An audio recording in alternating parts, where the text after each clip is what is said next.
Hello there and welcome back to another video, and today I'm going to be reviewing Life of Chuck. So let's get into it.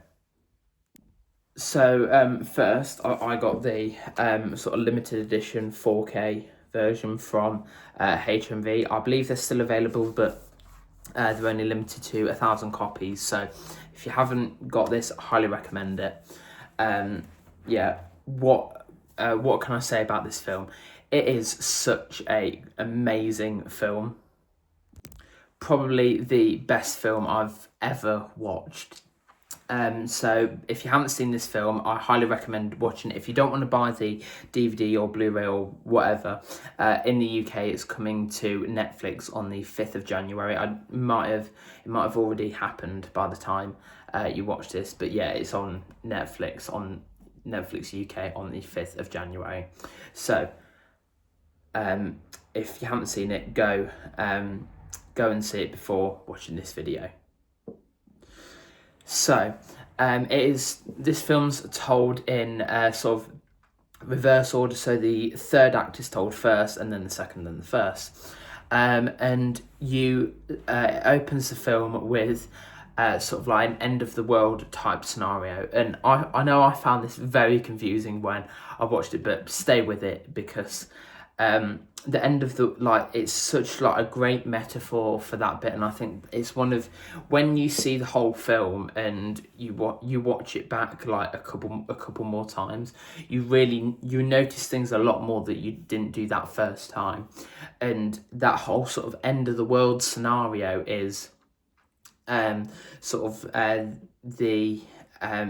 metaphor for a human dying. So there's like sinkholes, and that's Charles Kranz, played by Tom Hiddleston. So as you can see there, it's sort of a metaphor for his brain tumor eating away at his cells and like his brain or whatever. But that is such a great metaphor, and like his and then like the Wi-Fi shutting down is his brain signals like shutting down, and the hospital monitor sort of like flatlining, and the stars going out of like the last like neural links in the last, like after you die, like the last 7 minutes your brain is active. And they keep having these like posters saying 39 wonderful years, thanks Chuck. And that's all like his family like saying goodbye, and it's giving me chills like just talking about it. And that's all of his like family saying goodbye. And yeah, like when you watch it back and like the internet going down, yeah, it's great to see, and like you see all the continents start like breaking apart and falling, and that's like a metaphor for like the body decaying as a person dies. And when you watch that back, it is such a great metaphor. And you see like all these people who are like, you see a school teacher, his ex-wife, just like coming together at the end of the world, really.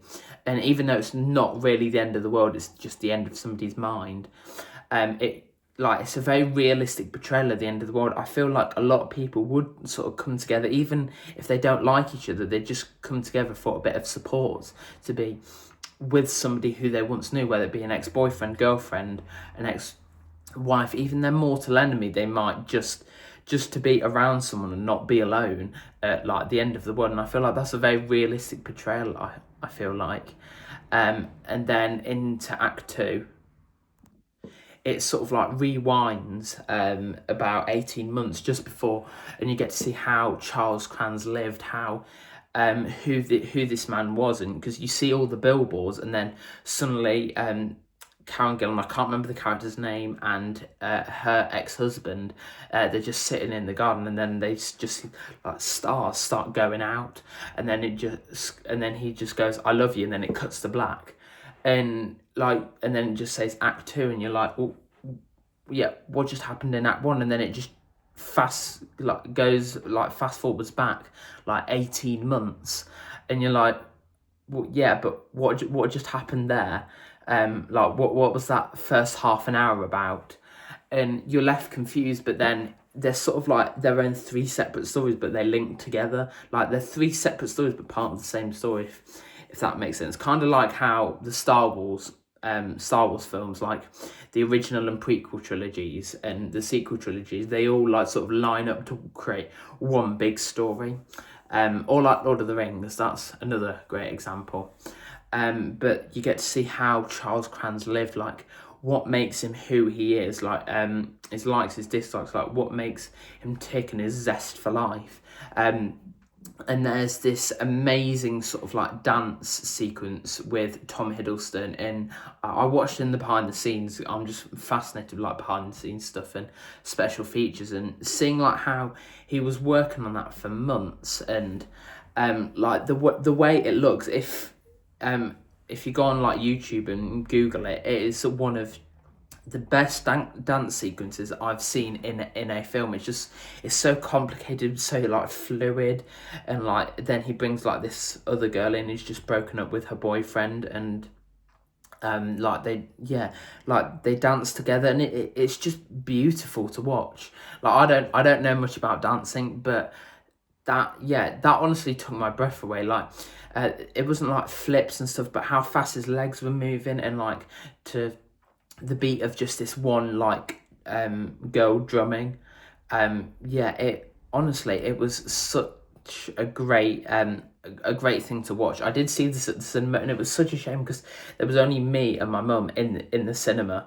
Like there was nobody else watching that film, and I believe it was only on for like 3 weekends. And we went to see it on like the second weekend, and there was nobody else sort of like in the theatre, and like I came out and I was like, how are people sleeping on this film? It is such a great film. But yeah, that scene with the dancing is honestly a really great scene, and one of my favourite probably my favourite dance in any sort of film at all, really. And now on to the third and final act. So this act sees Chuck, or Charles Kranz, growing up as a child. So it says that his family died in a car crash, and he's living with his grandparents, who his granddad is played by Mark Hamill, better known as like Luke Skywalker and the Joker as well. And it really like, and then there's this house, and there's this like, I can't remember the name, but it's like sort of like an attic where it's supposedly haunted.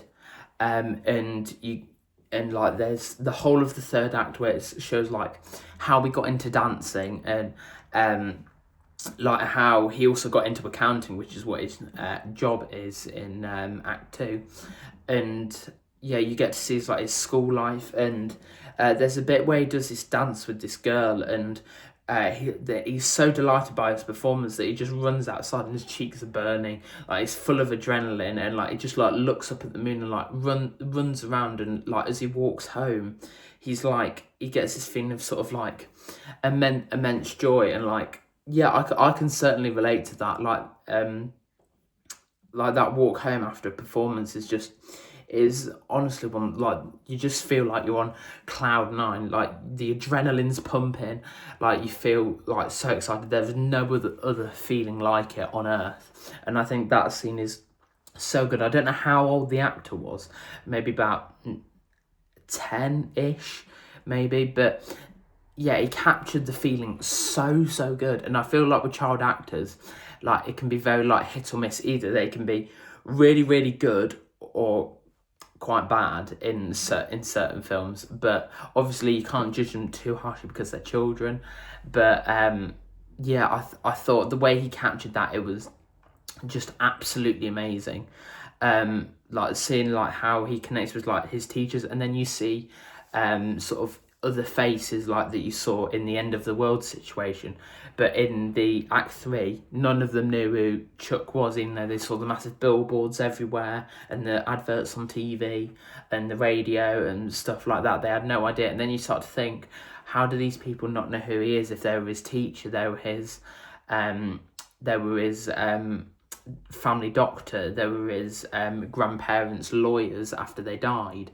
And you start to think, well, how's this possible? And then you get to the mystery of the attic, and his grandpa says, whatever you do, don't go up in the attic. And that sort of, like, it's giving me chills just talking about it. And then one day he goes up into the attic and he sees, like, the grandpa sees something and just starts clutching his arm. And one night he gets drunk and says that he saw, like, this boy who killed himself, like, a few weeks before it happened. So then after both his grandparents had died and he was going to move away to university, he decided to have a look, and he saw himself as an old man living, not living, sort of like dying in a hospital bed. And he thought, okay, well, that's why I've got to appreciate my life. I look about 40, 45, and now I've got to really appreciate my life and what I've got.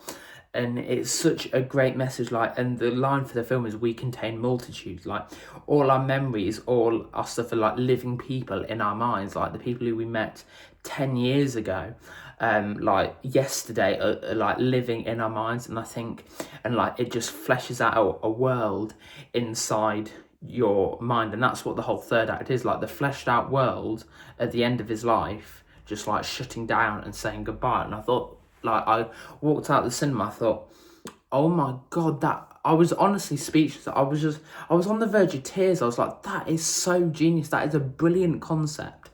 And yeah, I'm jealous that I didn't come up with it.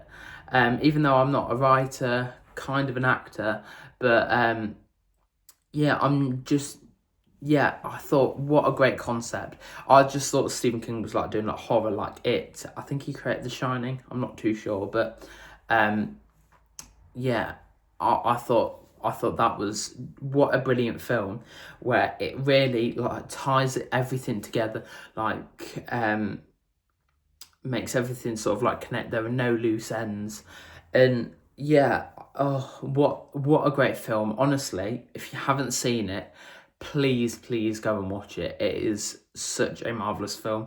Me just explaining it has not done justice, but all the actors did a brilliant performance. I cannot think of a single bit where I was a bit bored or a bit like, oh, okay, can we get back to this bit? You almost wanted to sort of like fast forward to find out what happens. It's that kind of film. But honestly, the third act may take a bit of time to warm up to, but stick with it because it is amazing. It is a trip of a lifetime, and that is one film where I would love to like erase from my brain and then experience again for the first time. It's that good of a film. But honestly, it is amazing. I've watched it probably about 8 times this year. Last year now, and yeah, honestly, it is such a great film, and I really think like more people should watch it. Yeah, so this is the sort of like limited edition HMV when it came with the 4K disc, a booklet, and some art cards as well. Yeah, what a great film this is, and yeah, I'm honestly just speechless about it. So yeah, enough rambling from me. I know this hasn't been a really structured review, but yeah, I just love this film so much. It honestly makes you really emotional. It makes the hairs on the back of your neck stand up, and yeah. So that's it for this video. Let me know what your favourite film was of 2025, and what your most anticipated film is for this year. For me, I would either say Avengers Doomsday or Christopher Nolan's new film, The Odyssey, as most anticipated for this year. So yeah, let me know all that in the comment section down below, and hit the like button and subscribe, and I'll see you in the next video. Bye!